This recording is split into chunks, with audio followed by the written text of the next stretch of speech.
Akbar, Allahu Akbar, Allahu Akbar, Allahu Akbar, Allahu Akbar, Allahu Akbar, Allahu Akbar, Allahu Akbar, Allahu Akbar, Allahu Akbar kabira, walhamdulillahi katsira, wa subhanallahi bukratan wa asila.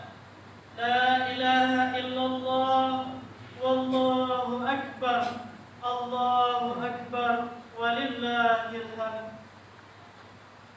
Alhamdulillah, alhamdulillahillazi ja'ala hadzal yawma 'idan li ibadihil mu'minin wa khatama bihi shahra syiyam lil mukhlisin.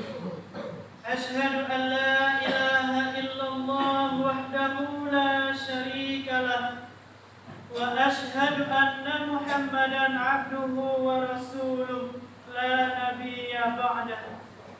Allahumma shalli wa sallim ala 'abdika wa rasulika Muhammadin sallallahu alaihi wasallam. Amma ba'd, fa ya ibadallah, usikum wa iyaya bitaqwallaha faqad fazal muttaqun. Wa qala Allah ta'ala, qad aflaha man tazakka wa zakara isma rabbih fa shalla. Tetesan embun di pagi hari, jatuhlah ia ke daun keladi. Payulah kita bersihkan hati, karena hari itu hari raya Idul Fitri. Allahu Akbar, walillahil hamd. Kepada seluruh para jemaah salat Idul Fitri rahimakumullah. Pada kesempatan ini mengawali khutbah yang akan disampaikan di hari yang penuh kebahagiaan, di hari yang fitrah, di hari yang suci ini, tidak henti-hentinya saya mengingatkan, mengajak kepada seluruh para jemaah salat Idul Fitri agar kita selalu meningkatkan rasa syukur kita kepada Allah Subhanahu wa Ta'ala. Allah yang merupakan Tuhan seluruh alam, yang Maha Pengasih lagi Maha Penyayang. Maka dari itu, mari kita tingkatkan iman dan takwa kita kepada Allah Subhanahu wa Ta'ala. Takwa dalam arti perintah Allah, kita tahu apa itu perintah Allah, itulah yang kita laksanakan, dan larangan Allah itulah yang kita tinggalkan. Allahu Akbar, Allahu Akbar, walillahil hamd. Pada hari ini Sabtu 1 Syawal 1444 Hijriah, berketepatan tanggal 22 April tahun 2023.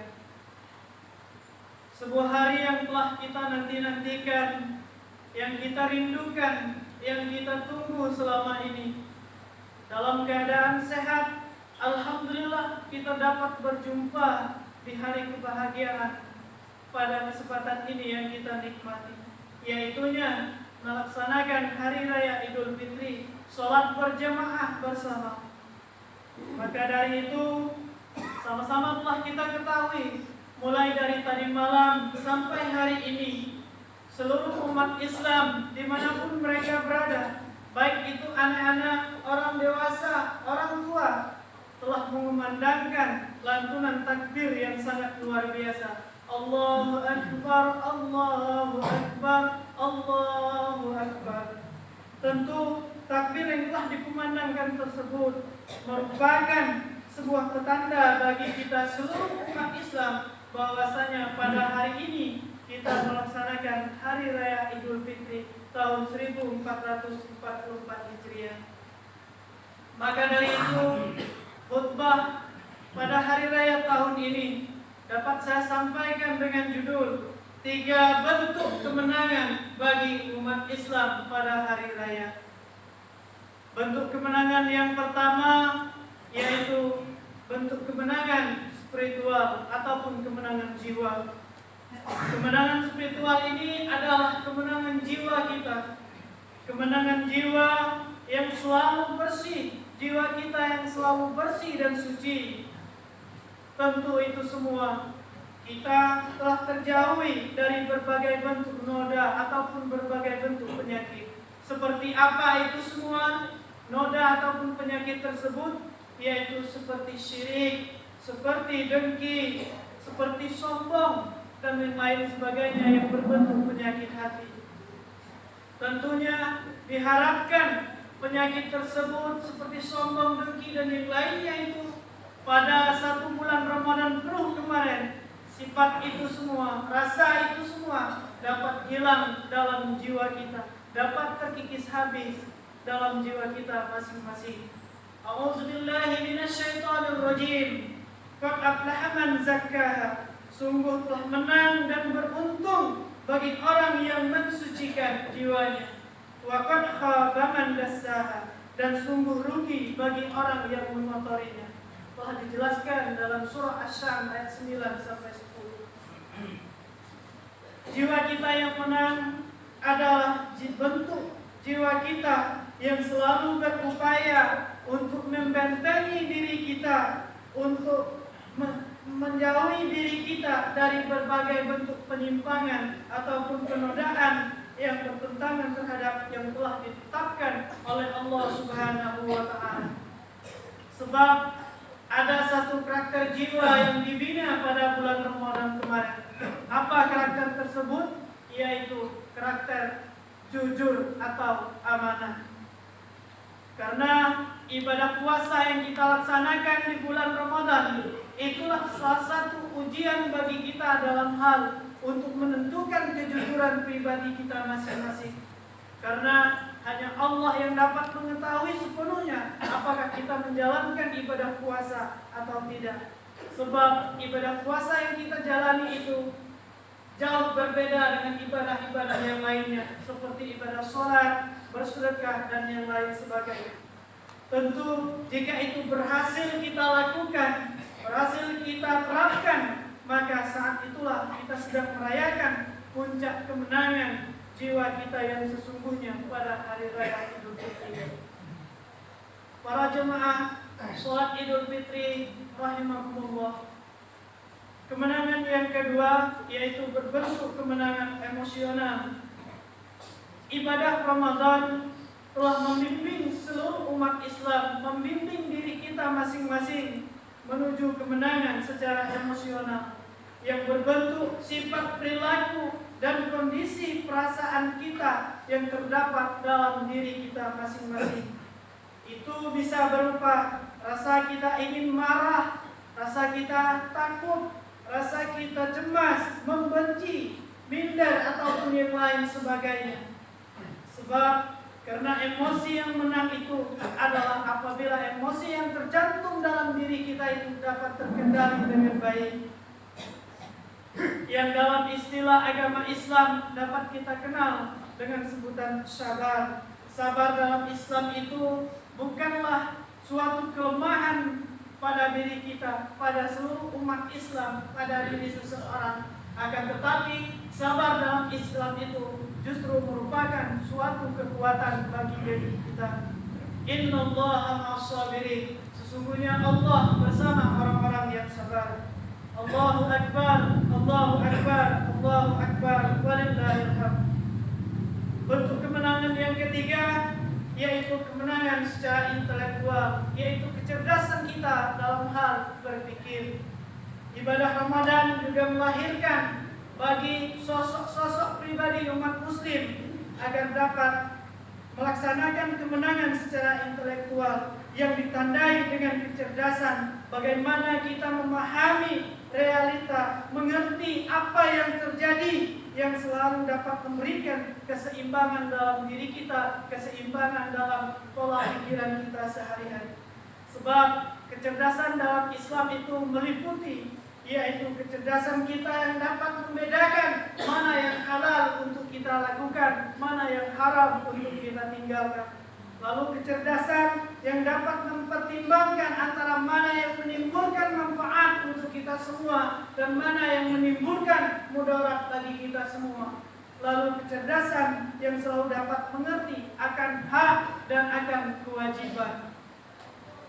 Itulah kecerdasan yang dapat kita terapkan melalui ibadah Ramadan 1 bulan penuh kemarin, yang dapat diterapkan dalam setiap pribadi kita masing-masing. Karena dalam ibadah puasa menuntut untuk seluruh kita semua, menuntut untuk seluruh kepada umat Islam agar selalu berhati-hati dalam hal apapun itu. Berhati-hati dalam bertindak, berhati-hati dalam bersikap, berhati-hati dalam berucap. Agar apa itu semua kita hindari, supaya puasa yang kita laksanakan, ibadah apapun yang kita laksanakan dapat bernilai begitu indah, begitu baik, begitu afdal oleh Allah Subhanahu wa taala. Allahu Akbar, Allahu Akbar, walillahil hamd. Itulah 3 bentuk kemenangan yang dapat disampaikan secara singkat melalui khutbah yang disampaikan pada hari raya tahun ini. Dengan harapan semoga kita dapat meraih kemenangan ini dengan 3 kemenangan yang telah disampaikan dan dapat kita terapkan dalam kehidupan kita sehari-hari yang akan kita laksanakan pada kehidupan kita ke depannya nanti. Ma'asyiral muslimin wal muslimat, jamaah salat Idul Fitri yang dicintai Allah Subhanahu wa taala. Ayyuhan nas, wahai manusia, afsus salam, tebarkanlah salam, wa atimut ta'am, bagikanlah makanan, wasilul arham, sambung silaturahim, wasallu bil laili wan nas niyam, dan salatlah pada waktu malam ketika orang-orang sedang tidur. Tadkhulul jannata bisalam, niscaya kalian pasti masuk surga dengan selamat. Hadis yang diriwayatkan oleh Tirmizi. Inti dari hadis tersebut mengajarkan kepada kita semua, mengingat kepada kita semua bahwa agar kita dapat selalu menguatkan hablum minallah, hubungan kita kepada Allah Subhanahu wa taala, dan hablum minan nas, hubungan kita sesama manusia, dan selalu meningkatkan tali silaturahim kita antar sesama. Maka dari itulah para kaum muslimin wal muslimat, setelah kita selesai sholat Idul Fitri ini nanti kita bubar dari masjid ini. Maka dari itu marilah terlebih dahulu kita pulang ke rumah kita masing-masing dengan keadaan senyum, dalam keadaan hati kita yang senang, pola pikiran yang kita yang senang, sehingga terlebih dahulu kita dapat menemui kedua orang tua kita terlebih dahulu pada saat kita pulang nanti. Bersimpulah kita di hadapan kedua orang tua kita, jabat dan ciumlah tangan kedua orang tua kita. Akuilah kesalahan yang telah kita perbuat selama ini terhadap mereka. Bersyukurlah bagi kita yang masih dapat menikmati kebahagiaan hari raya ini. Orang tua kita masih ada. Bayangkanlah jika salah satunya telah tiada ataupun keduanya telah tiada. Tentu apa yang dapat kita perbuat? Tentu hanya dapat berziarah ke kuburnya, lalu kita dapat merenung di atas pusara mereka dan mengenang segala kebaikan yang telah mereka perbuat terhadap kita selama ini. Wahai saudara-saudariku, ingatlah tak kala kita 9 bulan kita berada dalam kandungan ibu kita, lalu melahirkan kita dengan penuh pengorbanan nyawa tantangannya, lalu kita lahir dengan keadaan sehat dan selamat di dunia ini. Kedua orang tua yang telah membesarkan kita, yang telah mendidik kita, memberi kita makan, melengkapi segala kebutuhan kita. Pada hari raya dibelikannya baju baru untuk kita, disisirnya rambut kita, dikasihnya minyak wangi, lalu diajak oleh mereka kepada kita semua untuk menunaikan ibadah sholat berjamaah ke masjid yang kita cintai ini. Tentu itulah sebuah kenangan ataupun sebuah hari raya yang sangat indah yang dapat kita nikmati bersama kedua orang tua kita. Namun ini mereka telah tiada, mereka telah kembali kepada Allah. Semua hanya tinggal kenangan yang dapat kita ingatkan. Tentu hanya doa yang dapat kita kirimkan dan kita panjatkan. Semoga kelak kita kembali dipertemukan dengan mereka di surganya Allah Subhanahu wa ta'ala. Allahu Akbar, Allahu Akbar, walillahil hamd. Marilah kita rayakan hari kemenangan ini, hari bahagia kita ini dengan saling bermaaf-maafan. Ada kesalahan kita terhadap kedua orang tua kita. Mungkin itu mengenai tentang pembagian harta ataupun pembagian waris ataupun kesalahan yang lain sebagainya. Marilah kita untuk bermaaf-maafan dengan kedua orang tua kita. Lalu marilah kita bermaaf-maafan dengan tetangga, dengan keluarga kita yang lain sebagainya. Baik itu keluarga dekat ataupun keluarga jauh. Mungkin kesalahan yang telah kita perbuat mengenai hal-hal yang mencakup keluarga ataupun yang lain sebagainya. Tentu di momen hari raya ini, marilah kita untuk saling bermaaf-maafan. Kita hapus kesalahan ataupun ada rasa-rasa kesalahan tersebut dalam hati kita. Mungkin ada juga kesalahan kita dengan tetangga kita. Mungkin kesalahan itu dikarenakan ada sebuah mengenai tapal batas antar tetangga ataupun cekcok antara mulut kita dengan yang lain yang terucap, yang terbuat semuanya. Dan dengan masyarakat yang lainnya. Jika ada kesalahan-kesalahan dari yang terkecil hingga terbesar, hapuslah kesalahan tersebut. Tidak apa-apa kita untuk saling memaafkan. Lalu kita juga harus memaafkan kesalahan orang. Orang tidak mau memaafkan kesalahan kita, kita yang harus minta maaf kepada orang tersebut. Sehingga di hari yang fitrah ini kita dapat merayakan hari raya yang sesungguhnya yang dapat diridhoi oleh Allah Subhanahu wa taala. Dengan harapan apa itu semua dapat kita lakukan? Supaya apa? Supaya kita dapat dipertemukan di bulan Ramadan tahun yang akan datang, di hari raya tahun yang akan datang dalam keadaan sehat. Amin amin ya rabbal alamin. A'udzubillahi minasyaitonirrajim. Bismillahirrahmanirrahim. Demikianlah khutbah yang dapat disampaikan melalui hari raya pada tahun ini. Mudah-mudahan yang disampaikan dapat bermanfaat dan dapat ambil hikmahnya oleh diri kita dan dapat kita terapkan dalam kehidupan kita sehari-hari. Mohon dimaafkan jika ada kekurangan terhadap khutbah yang telah disampaikan. Aqulu qouli hadza wastaghfirli wa lakum wa liwalidayya sa'iril muslimin wal muslimat fastaghfir innahu huwal ghafurur rahim. Allah